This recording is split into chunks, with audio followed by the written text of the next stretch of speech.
বন্ধুসকল এই যে কাৰাইটো দেখিছে না এই কাৰাইটোত দুপৰীয়া এটা দুটা মানে এটা ডাঙৰ এটা ঘটনা হ'ল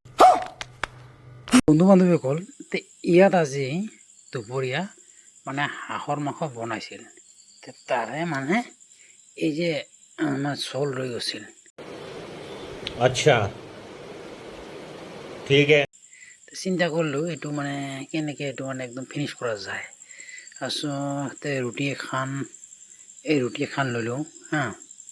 এই ৰুটি এখন লৈ একদম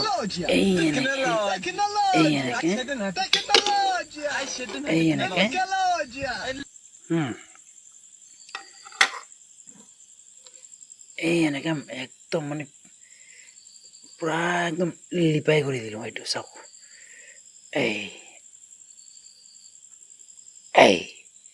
হৈ গ'ল না এইটোতে আজি ৰাতিৰ সাজটো হৈ যাব আৰু ভিডিঅ'টো চাই আপোনাৰ কেনেকুৱা পালে কমেণ্ট বক্সত জনাব দেই বাই